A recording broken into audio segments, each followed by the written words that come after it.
Hello everybody, I'm so sorry it's been a while since I've been on.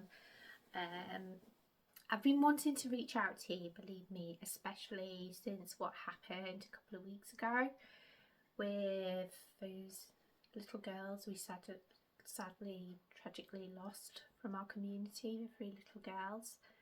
And I wanted to reach out to you, but I was not in a position to do that. I had so many messages that week of people saying to me, Rach, please say something, please do a vlog, and I couldn't do it. And I will go more into that later on, but I just want to tell you all that I was thinking about you. I was as sad as what you guys were, and I did put a few messages up on my Facebook account and everything. It was a horrendous time, and it still is, for our town, for that to happen, to lose 3 beautiful little girls from our community. Also to have all them other little girls and the people involved in that event hurt so tragically. I don't even know what to say.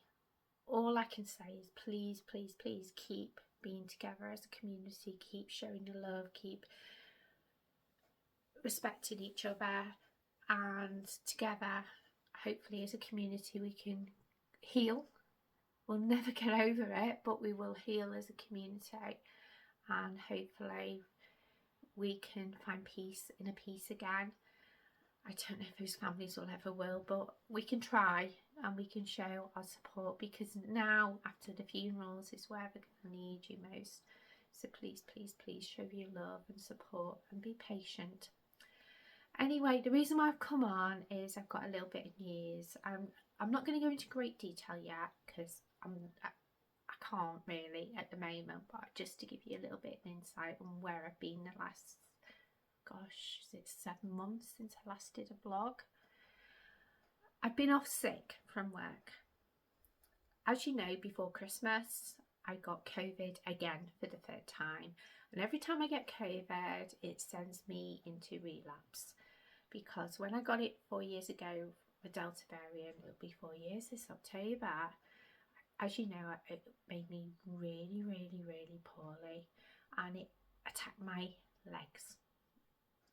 And for 2 years afterwards, I was going backwards and forwards to the Walton unit for treatment. I was getting hooked up to a drip for 2 days, having white blood cells pumped into me, and you know, and I'm going to work, and then I'd get COVID again, and then I'd get it again, and then I'd get a norovirus, and each time I got one of those illnesses, it sent me back to where I was when I was trying to recover from the Delta variant. So I'd have to go through treatment again and have a top up of my I call it holy water, and this time it really, really hit me hard. So basically I had to, I went into relapse. I thought by going away on holiday in January, I went to Tenerife for a week, thought a week in the sun might help, might sort of like boost my spirits and boost me up a little bit. And basically that didn't work, and I knew when I came back I'd gone into relapse. So I made an emergency appointment with my consultant. He confirmed my fears and said, right, we'll give you a boost of IVIG. That didn't work. I was still really wonky on my legs. So he says, well, the IVIG doesn't seem to be working anymore. The only option is we could go with giving you steroid pulses, which is 3 massive big doses of steroids over a 3-month period. I'll take them over 4 days, have a 28-day break, and I have another massive big dose of steroids, have another 28 days. Well, I did the first one, and that was bad. I had every side effect you can imagine, but I thought, well, maybe it's because I've had the pulse and the top up of IVIG so close together, so I'll give it another try on the 2nd month. Oh my gosh, I ended up in A&E. I fell over, I had 6 falls, and my legs went completely off balance. I lost my balance completely, really, really wonky, and I had blurred vision, I had headaches, I had, you name it, every side effect you can imagine, I had it. So my consultant said I had an adverse reaction to steroids, so what do we do from there?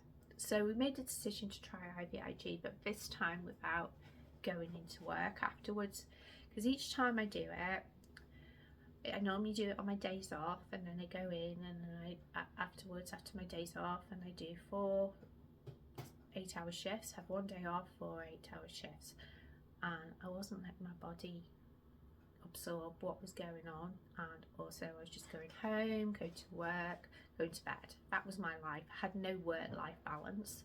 I was exhausted.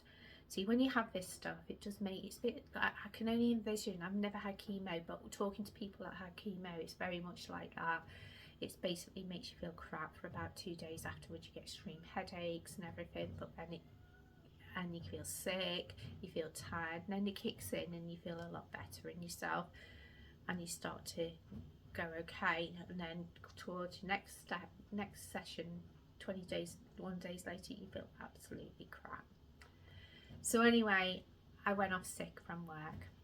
I've made a brave decision, and it's been a really, really hard decision. I decided to go for early retirement.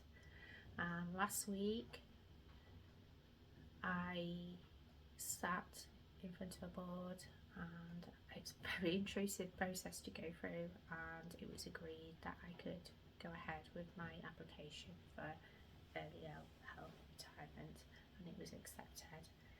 So I am no longer working. Well, not that job anyway. No, that's it. That's my career over with. But I'm doing this for me and for my mental well-being. I'm going to go more into detail with it in future blogs, but for the time being, I just want you to know I'm okay. I'm sort of like getting my head around things now. I'm starting to focus on what's good for Rachel for a change, and not what's good for everybody else in my life. So I'm doing this for once. I'm doing stuff for me. Anyway, I'm going to go because this is getting on to about 7 minutes and probably get sick of my waffle, but I will be back, and I'll be a bit more explanation on what I'm doing and where I'm going and what's happening and my journey, because obviously my journey's changed an awful lot now. I want to send my big love and hugs to you all, everybody that's going through it at the moment with the riots. I mean, it's not just within Southport, it's across the board. Please keep doing what you believe in and promote kindness. The only way we're going to stop this is if we all stand up and say, no, we're not accepting this. We want to be kind and we want to live together in peace and harmony. Now a song. Right, okay. I thought of 2, but I think one that's quite appropriate to all this is Where Is the Love, Black Eyed Peas, because where is the love at the moment? Everybody's fighting against each other. So we'll go with that one, okay? So take care and much love to you all.